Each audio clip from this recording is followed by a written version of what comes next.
Hey guys, you're watching Explore the Weird. If you're into creepy, weird, strange, dark, mysterious, exploring the weird. Wait a second. Welcome back, goons. How are you? Did you smoke the like? I already knew you did on the way in, but you just gotta check. We are continuing on with the crazy things my wife has sent for us to react to. So I say us, but it's actually me. But I feel like you guys are my family, so it's us. All right? We're all reacting together. You feel the same thing I feel. Just kidding. You are your own person. All right, I've said enough. Let's continue on this venture. So what is this now? Part 3, part 20, she just keeps sending us stuff. We're going to review all of it. All right, let's get into it. What seems to be happening is that when you first die, your consciousness becomes expansive, and they travel at the speed of thought. And so this is just happening as they've died, and they're just recalibrating and understanding their new abilities as a sovereign soul. And what happens every time? A deceased relative, or a spirit guide, or an angel, or Jesus Christ, or Buddha. And so what these near-death experiences will experience is whatever type of being that would have the most influence on them appears. A 15-foot Jesus appears to a Christian, and then starts showing them a life review of their entire life, picking specific areas, usually that have to do with fear, guilt, or shame. And that's what happens in these transitional spaces with these beings of light. They're always pointing out these areas where you didn't do the best, and then giving you the opportunity to reincarnate. And ultimately, it's always getting you to consent to going back into the light and then getting reincarnated into a new body. What always goes along with that is the memory wipe. And this is so contrary to what they're saying, because they say that, oh, life is a school. Oh, it's all about karma. Oh, this world, all the negative stuff Yeah. is so you can learn But and how grow if you from can't it. remember it, How then can how you can you grow learn? if you can't Yeah. remember it? Exactly. It's more like they are harnessing some type of energy that, or our souls, our consciousness, they want us here. When in reality, once we leave this body, we become way Are more free. powerful. It's like we, our real being is intangible. It's an immortal soul, and we're being tricked to coming into this body in this subpar realm, this subpar dimension ruled by evil psychopaths. And even when we die, we get tricked to coming back in here rather than exploring the potentially infinite multiverse of much better dimensions that are most likely out there. I'm down to explore. I'm a person that explores. I am an explorer, let me tell you. Dora's got nothing on us. Dora's got nothing on us. Yeah, this is a different take that I haven't heard at all. Definitely is I like to think I love reincarnating. I think it's just part of the uh process of at least my religious views. But this person, as a different, he really hits it at like, hey, imagine that death is life. Death is life. Wait a second. What is this? Netflix's 100? I have seen that. It's actually pretty good. But regardless, yeah, death is life. Like, type theory is interesting because if you don't come back and you're this energy, you're having the greatest time of your life, and you think that you need to come back and live because, like, to live is something as well. But like, there's a reason, right? I feel like living is also a need. I know this is crazy. This is a crazy first one. What are you trying to say, wifey? What's with all these life death things? I know. She's scared. She just wants to be enlightened. I can tell. This non-human realm was feeding off low vibrational energy. There's a scene in the first Matrix movie where Morpheus holds up a battery and says, the Matrix is a computer-generated dream world designed to turn humans into one of these, a battery. That is a profound statement in an apparently fictional movie. Well, we saw the kids version in Monsters Inc. as well. That was another one. You had the monster world, where the key monster was a green entity with one single massive eye. I mean, that's telling you, isn't it? What happened is that in the monster world, they had no source of energy.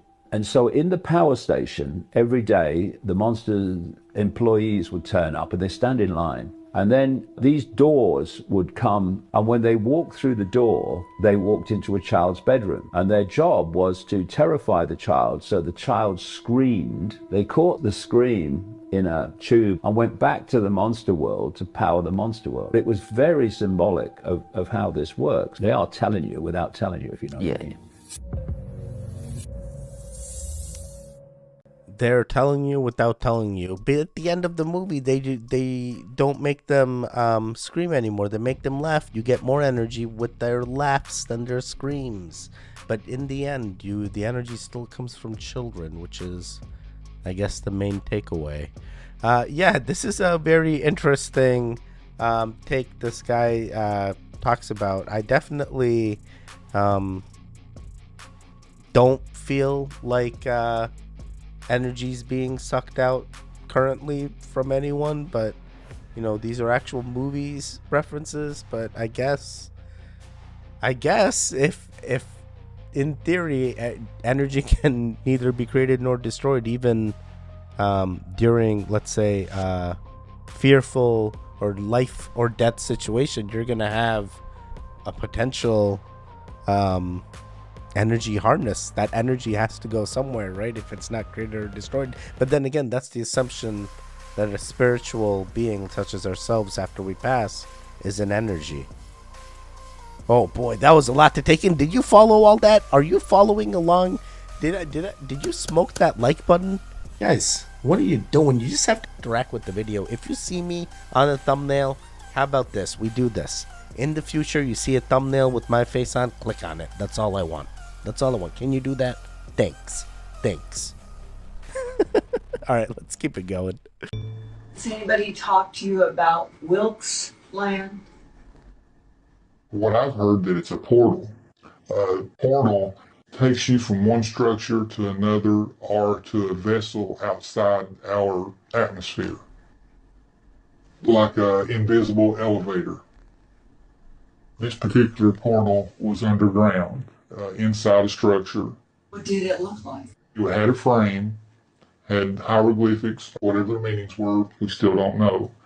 But the structure or the frame of this portal acted like a wormhole from point A to point B, a moon pool. A moon pool. The description I've been told looks just exactly like a moon pool. Okay, what is a moon pool? A moon pool, say it's in a submarine that's very deep. You've got a hatch in the floor that is open to the sea. Water does not come in and flood the vessel. The ambient pressure keeps that water, but you can enter the water and ascend from it through this moon pool. And so, do you mean that, using the word moon pool, that you're saying that there's something that's vertical that looks like a moon pool? Looks like you're walking into the water, but it's not water. Shape? The ones I've been described of is square. Square? Yes, ma'am. It would be, I'm sure you've seen the movie Stargate. Exactly same thing, except the frame is square, not round. What is happening right now? Real life portals in Australia, Wilkes Land. I'm sorry, Antarctica. I'm sorry. All right. I saw the A. I thought it was Australia. I guess it was Antarctica. Okay. That is still wild. Why? What is the reason? What is the, I don't even know. And even the guy, I was looking at his credentials. It said he was like a Spartan, a Navy SEAL. He did all these things. Like, why would he lie? Because, like, there's so many repercussions if you lie. Like, it's like stolen valor, bro. I have so much disrespect for people that do stolen valor. There's one thing when you're representing and you're happy about the special forces of your country, but when you do, like, stolen valor, I just hate that. I just think it's so rude to do that, for especially for someone that has truly served. You know, you're taking that away. Like, it's so rude. But regardless, yeah, this is hard to fathom. But the whole moon pool idea, like Stargate, I haven't seen Stargate, but I saw the picture. It looks like if it was square instead of round, you're walking through a body of water and you emerge on the other side in a different area. Like, that just feels wild. A moon pool. I'm ready. Show me a moon pool. I'm ready, goons. Show it.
Bro, it really looks like a Mario World map or something. It truly look wild. It truly look wild here. I don't even know. And, you know, are we in a simulation? I'm ready for it. Just give me the proof. I've already accepted the fact I can't stop it. I'm just going to be me and live it. If my choices are predefined, what am I going to do? This already happened. Goon Gang, you've been with me since the beginning. I already know it. You know it. This feels like home. It feels like we've seen each other before. They keep rerunning the same simulation multiple times in different dimensions. They want to really trick us all with Mandela effects and mess with us. But even the way this guy did the the photo edits, if you will, he edited them. He went in there, he exposed it, he increased contrast, he did all the things to get to the pixelations for the first one. For the second one with the crazy like Mario World map, I have no idea how that's achieved, but still it was a form of editing that had to be done in order to get there. Echo, what is the United Nations States of America? The United Nations States of America, UNSA, is a nation that formed after the apocalypse and replaced the United States of America. It was formed after the United States of America was scattered and cut off due to the apocalypse. Echo, what apocalypse replaced the United States of America? From 8books.com. A 20-megaton nuclear warhead was detonated high in the atmosphere above Kansas, blanketing most of the contiguous United States and parts of Canada and Mexico with an electromagnetic pulse that damaged nearly all controls beyond repair. Yo, what the fuck is she talking about, fam? Whoa. Bro, I'm shook, bro. I'm shook. Like, hopefully that is programmed Alexa thing, and I'm a AWS consultant, right? I do AWS consulting, so I can totally see someone programming an Amazon Alexa, going into the AWS SDK or API and getting it to respond in this manner, or making a simple Alexa app and getting it to respond. So I'm a little skeptical, but imagine the United Nations. What did he say? United Nations States of America? What the hell? After an apocalypse and a warhead above Kansas. A warhead. What is happening here? What is happening in this world? Just when you think everything is okay, they're like, nope, the apocalypse is real, Daddy. Interesting. Very, very interesting. Everybody's attention is the giant, creepy puppet that's being pulled out of the water. But it gets even weirder. As they pull off the helmet, it seems so realistic. It's creepy. Take a look at this footage and tell me what you think.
Imagine this was a cover. Imagine this was just like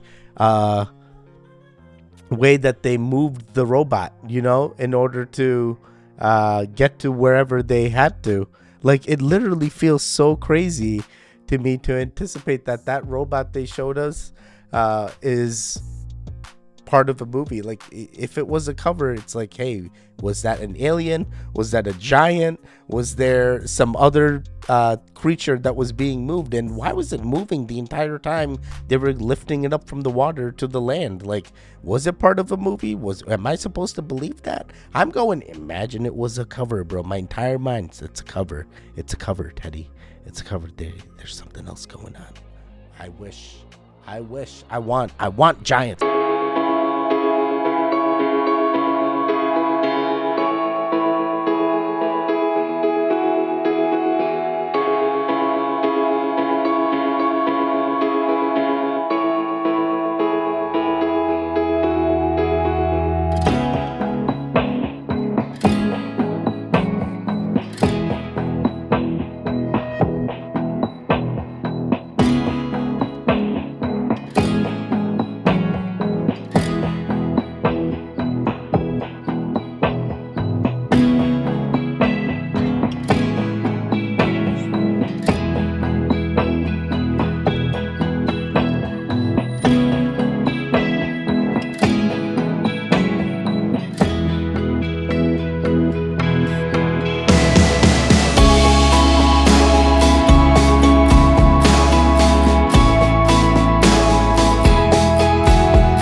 Definitely creepy, bro. Are they really trying to just plant them in there just so we know when we're ready? I'm ready. I just want the aliens to just expose themselves. Just tell us you're here. Tell us what we need to know. Tell us what's going on. Is there really a great space war that we're fighting?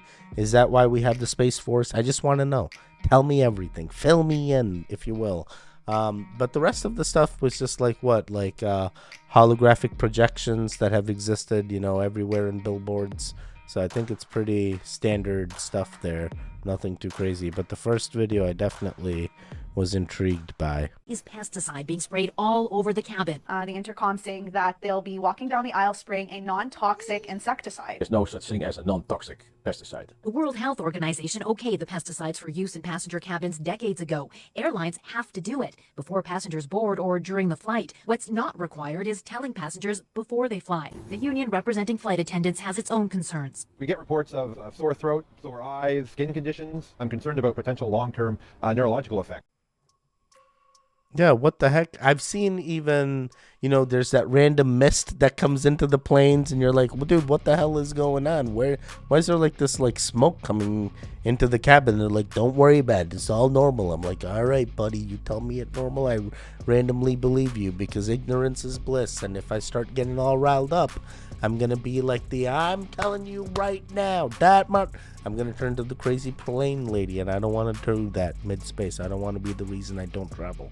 But yes, this is a interesting thing. Some countries require airlines to spray pesticides, so that's what that is every time. It makes sense. It makes sense. All right. I really think that aliens are going to try to destroy the Earth when we have what they need. That's true. The only reason why they try to attack us is if we were at war with them. We're not at war with them. We're not. Right. We have wood. They want wood. They don't have wood. Yeah. So they need us to survive. Yeah, they need us. They need us. We And Earth. help them too. Aliens need us. So, Yeah. and yeah, they are very, very real. If you don't believe in aliens, what are you then? What are you? What are you? I'm an alien. Everyone is. It's normal. It's normal to be an alien. We're not the only ones who have life on a planet. Do you know out of the trillions of the infinite amount of planets, you know how big space really is, because it's always been growing, and it has been growing since the very beginning, but there was no beginning because the beginning was always there, and there will be no end because the end wasn't always there. And How do you won't know always all be there. this? Feels natural. Where does it come from? Probably aliens. Or whatever So technologies. your downloads that you feel that they're coming from the aliens or yourself? I'm sure it's from the aliens. Yeah.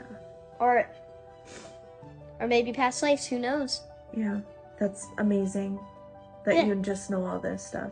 And Now I you know. believe it. And so now we know. Now you know!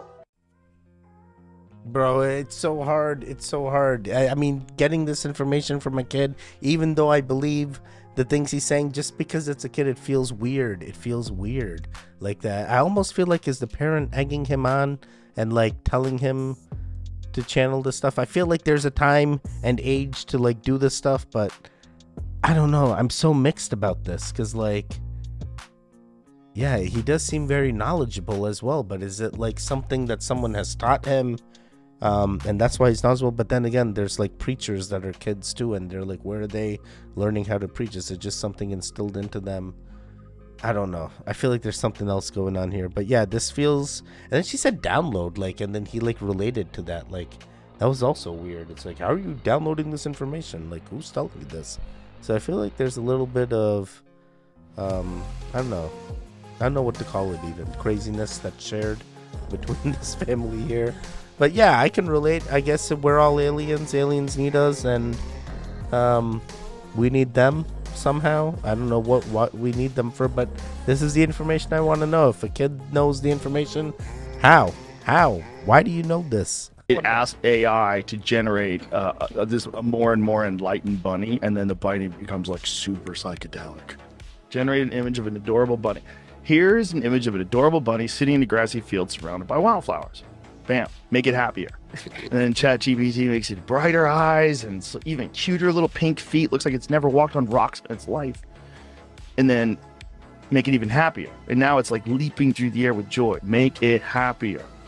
We've reached extraordinary levels of happiness in our bunny illustrations, each one more delightful and whimsical than the last. And it's a bunny, again, even more trippy in the clouds. You see reflections flying in the air. This next one. Okay. Here's an image of an entity that transcends the form of a rabbit, embodying a happiness so vast and powerful, it permeates all dimensions and universes. Yeah. Yo, that's wild. Dude, how does ChatGPT know? Like, that bunny image went from like a very good art to like, oh my god, this is a spiritual piece. You know, it's like artistic rendering. Artistic rendering. Regardless, there is a lot. That bunny is happy, and that's the main thing. Are you guys happy? I'm happy. Are you happy? Oh boy, what kind of happy are you? That's what I want to know. No. Anyway, guys, yeah, very, very interesting take on AI and ChatGPT and generative AI. I definitely can see how the AI got to the space, and I can see, you know, when that hop happened. And the psychedelic portion is just an interpretation of that AI. So yeah, is it trying to tell us something? Can we reach other dimensions from generative art? It makes me wonder. It really does. All right, guys, that is it. Are you enjoying this content? Please interact with the video. Let me know in the comments down below. It would totally help. I literally missed, I think, like 2 or 3 videos left. I'm gonna ask my wife, send me a whole bunch more. We're gonna do a part 4. It's gonna get crazy. We're gonna keep it going. I just want to know. What is all the weirdness around the world? All right, goons, thanks for hanging out with me. I will see you next time. Stay safe and stay strong. Goodbye.